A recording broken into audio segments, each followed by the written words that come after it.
We hope to return to Germany before Christmas, to have Stalingrad in our hands. What a great delusion.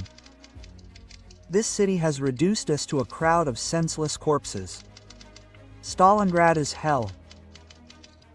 None of us will return to Germany unless a miracle occurs. And I no longer believe in miracles. This entry was made in the diary of a Wehrmacht soldier, ERC20, at the end of November 1942, after his unit had spent 58 days unsuccessfully storming a single house in the city. This house, known in history as Pavlov's house, was defended by a small group of just 30 fighters. But despite repeated attacks several times a day, they managed to hold it. As Marshal Chuikov wrote in his memoirs, the Germans lost more soldiers in these assaults than in the capture of Paris. All the sacrifices were in vain. On November 25, the house was finally occupied by Soviet troops, who launched a large-scale counteroffensive. What did a Wehrmacht soldier feel, who in the summer went on the offensive singing songs, only to write home a few months later only about hunger and death? How did the Nazis, who came to our land to destroy and plunder, find themselves in a veritable hell a couple of months later? In this video, I'll tell you about the Battle of Stalingrad through the eyes of the Germans. To convey the full atmosphere of the hell that reigned there, I'll accompany the video with letters from Stalingrad. For those who are sensitive, it might be worth skipping these moments. The Battle of Stalingrad was a turning point in the war. This battle, which lasted almost 7 months, became one of the most brutal and bloody not only in the history of World War II, but in human history as a whole. The Wehrmacht's nearly 100,000-strong force was completely defeated, encircled, and capitulated, and the Soviet command unconditionally seized the strategic initiative. The Red Army's victory, beyond its military significance, had enormous political significance. Afterward, Turkey and Japan abandoned their plans to invade the Soviet Union, while the Reich's allies, Romania, Hungary, and Italy, began to seek a separate peace with England and the United States to withdraw from the war. One of the most crucial stages of this battle was the battle for the city, which became the main reason for the sharp decline in morale among Hitler's troops. What did the Germans feel as they found themselves in the hell of Stalingrad? And why did even the highest-ranking officers there begin to realize that the war was lost? The letters and diaries of German soldiers and officers not only provide an answer to this question but also explain how and why the victorious mood gave way first to disillusionment, then to a loss of faith in victory and a sense of utter doom. Before we move on to this story, it's worth explaining why both sides considered Stalingrad to be the most crucial strategic point. The Germans believed that capturing Stalingrad was a matter of weeks. But could they have imagined then that it was here that their downfall would begin? It's clear that the city bearing the leader's name was a symbol of the state. Its surrender was not only a blow to the supreme commander but would also have caused irreparable damage to the morale of both the Red Army soldiers and the entire Soviet people. However, for the Reich Command, it became a key objective of the summer campaign of 1942 for more than this reason. Moreover, its capture wasn't even part of the initial objectives. After the complete failure of the Blitzkrieg and the defeat at Moscow, the Wehrmacht no longer had the strength to advance along the entire front, and a choice had to be made. The generals proposed resuming the offensive on Moscow, but Hitler signed Operation Blau in April, which called for a strike in the south. The plan called for the final capture of the industrial and raw material base of the Donbass and the grain-producing Kuban and Stavropol regions. But the main goal was the oil of the North Caucasus and Baku. Germany was already beginning to experience a fuel shortage. Romania's accumulated domestic reserves were virtually exhausted, and current production did not cover the growing needs of the Wehrmacht and industry in the context of a global war. Next, the plan was to capture Leningrad and cut off Lend-Lease supplies from Murmansk. After this, according to the Nazi leadership, Moscow, deprived of its food and fuel base, would be unable to offer serious resistance, and its fall was inevitable. For this operation, 1,300,000 Wehrmacht soldiers and 1,000 infantry were allocated. That is, almost 60% of the Reich's available forces were reinforced by Hungarian, Italian, and Romanian armies. The beginning of the summer offensive was quite successful.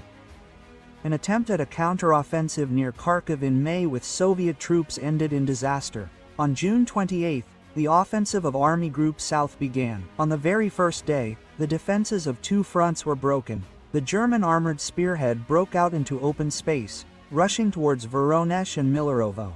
Hitler, delighted by the successful developments, set the goal of capturing Stalingrad. An attack in this direction would cover the left flank of the armies advancing on the North Caucasus, and capturing the city would cut vital transport links, both by sea and land. On July 10, Army Group South was divided into two groups. Army Group A continued its advance toward Rostov-on-Don. Army Group B's objective was to capture the city and the isthmus between the Volga and Don rivers, and then continue the offensive along the Volga toward Astrakhan. On July 17, Paulus's army, part of Army Group B, was already 13 kilometers from Stalingrad.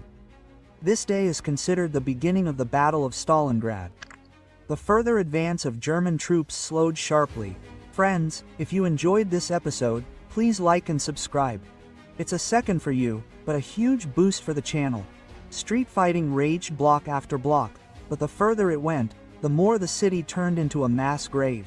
Soviet troops put up fierce resistance, allowing them to bring up reserves and restore the fighting capacity of the units that had broken out of encirclement. On July 28, the most famous order, Order 227, was issued. Not one step back, Stalin demanded that the city be defended at any cost. Nevertheless, the Nazis also brought up reserves and committed fresh units to the battle. By the end of August, they had reached the outskirts of Stalingrad. It seemed as if everything was already coming to an end. The city was practically already in their hands. When I was making this part of the video, what I heard gave me goosebumps. Yes, we are moving on to those very letters from the Nazis who witnessed everything that happened there with their own eyes, and we will go from the smallest to the greatest, to the most brutal at the end. That morning, I was stunned by the beautiful sight.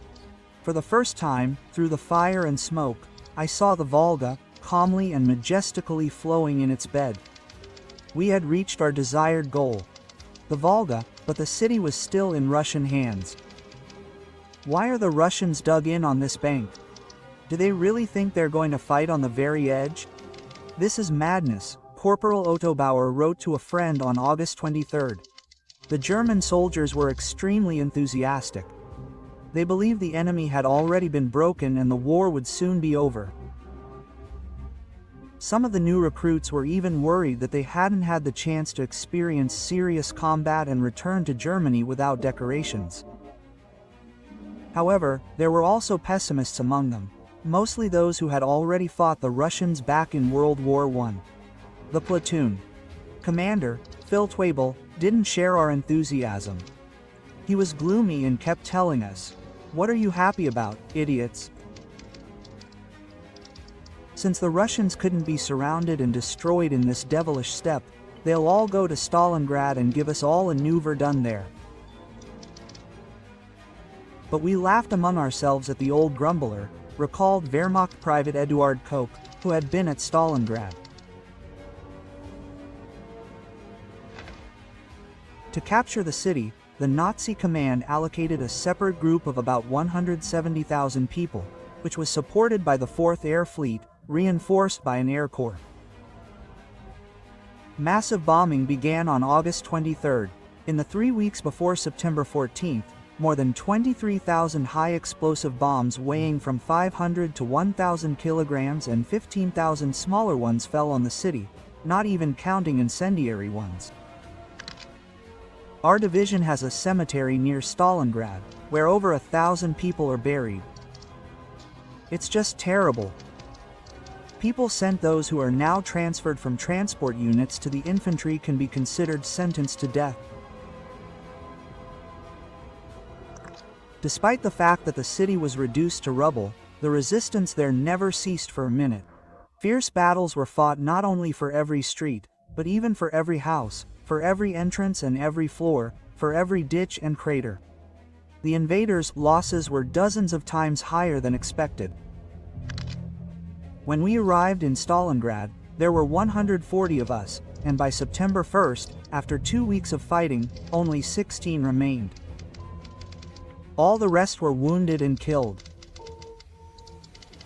We don't have a single officer, and a non-commissioned officer was forced to take command of the unit. Up to 1,000 wounded are evacuated from Stalingrad to the rear every day. As you can see, our losses are considerable. From a letter from soldier Heinrich Malchus. If you had any idea how quickly the forest of crosses grows, many soldiers die every day, and you often wonder when your turn comes, there are almost no old soldiers left, NCO Rudolf echoes him. T. Hall in a letter to his wife. By the beginning of September, the Soviet troops in Stalingrad were being supplied only via crossings subjected to artillery shelling and bombing. By mid-month, the Germans had finally captured the city center and broken through to the Volga. Now the river was completely under their fire, but reinforcements were still arriving. In total, about 80,000 soldiers were transported. 50,000 wounded and civilians evacuated large quantities of ammunition and equipment. And the decisive offensive launched by the Germans themselves in mid-October petered out after 2 weeks. The Nazis were never able to eliminate the bridgeheads and push the Soviet units back into the Volga. Even German General Paulus noted the steadfastness and dedication of the city's defenders. His subordinates were no less impressed. What I will tell you next was forbidden to discuss in Germany itself, but only by knowing and understanding these facts will you form a real picture of the Battle of Stalingrad.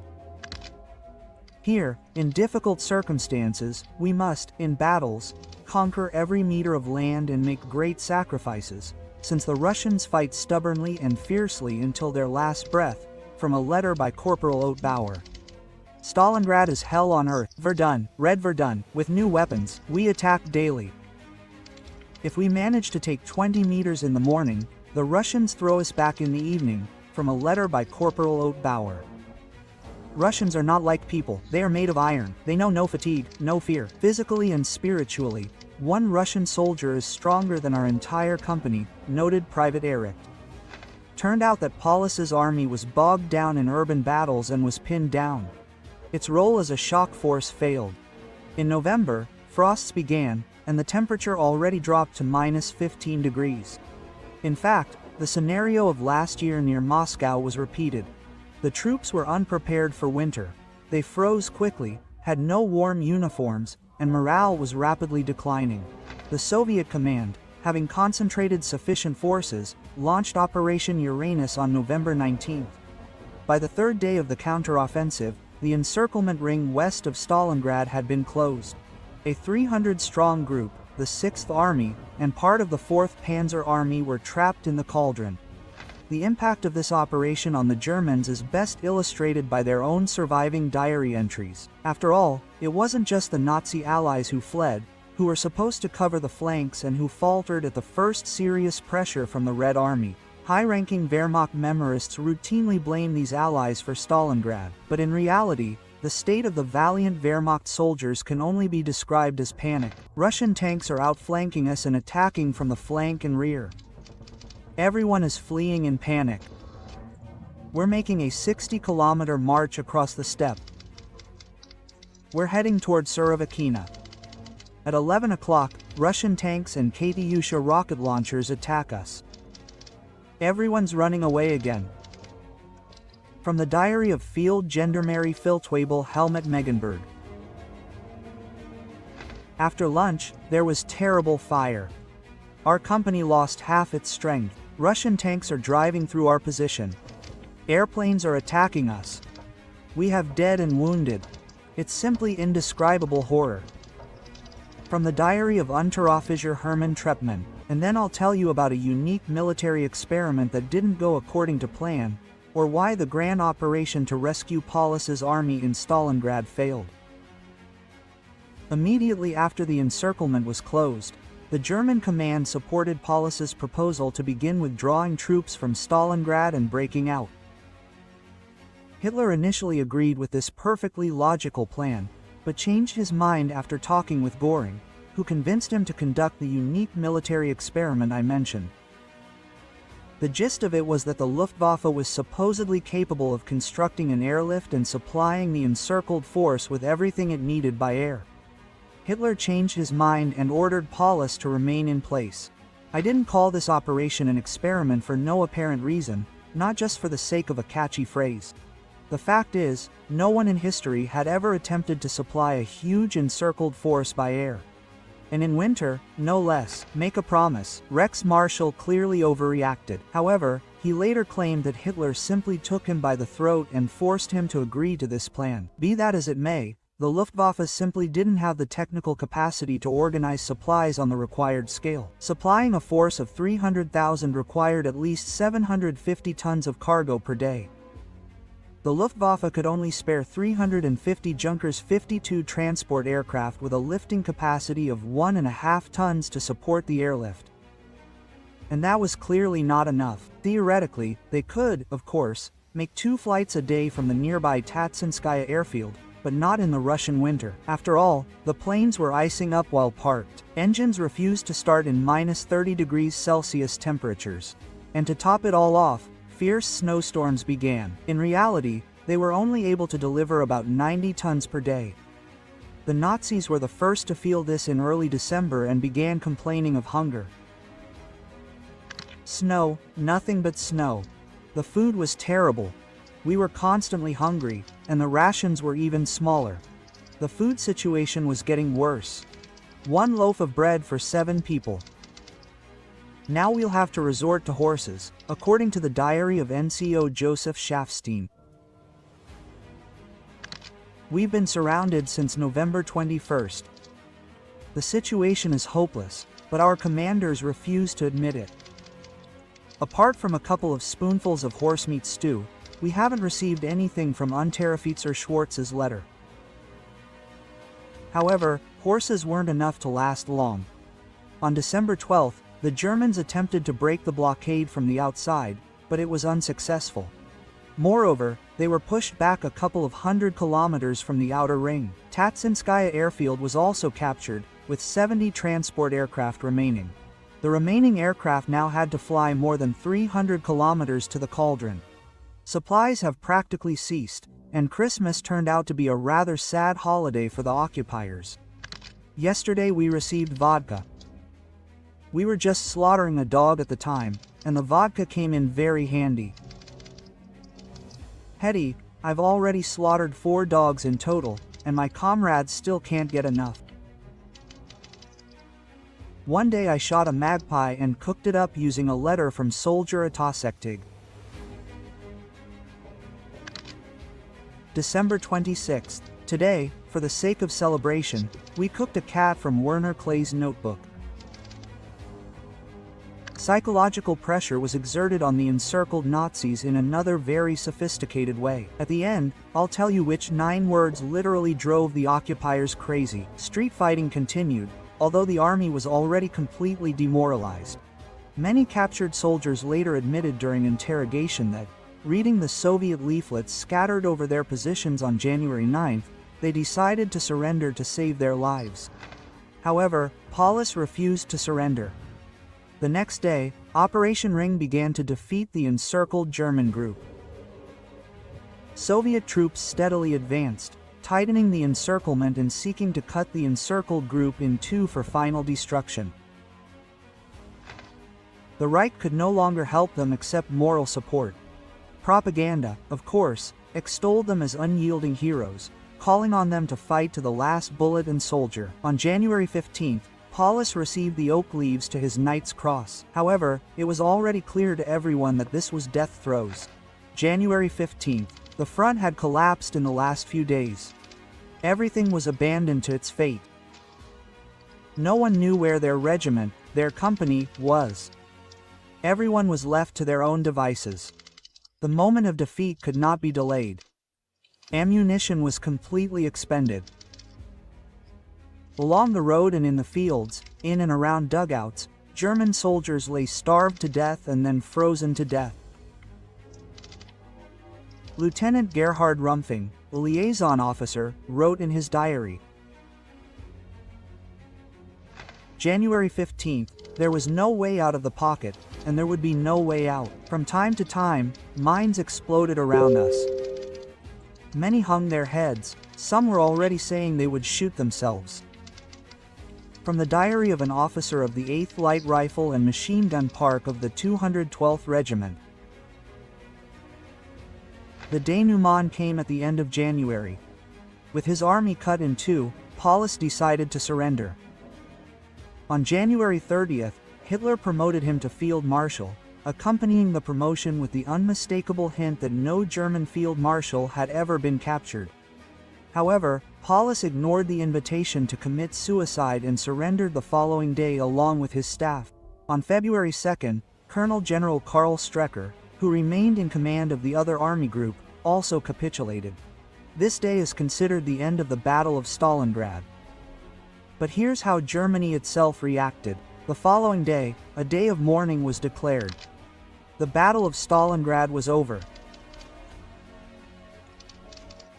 True to its oath to its last breath, the 6th Army, under the exemplary command of Generalfeldmarschall Paulus, fell in the face of superior enemy forces and unfavorable circumstances. Generals, officers, non-commissioned officers, and privates fought shoulder to shoulder until the last bullet, German newspapers wrote. "We will wipe the blood from our eyes so we can see better. And when the next round begins, we will stand firm again." To a people who until now have only struck with their left hand and are already preparing to bandage their right hand so they can strike more mercilessly with it in the next round, there is no need to make concessions, Goebbels proclaimed.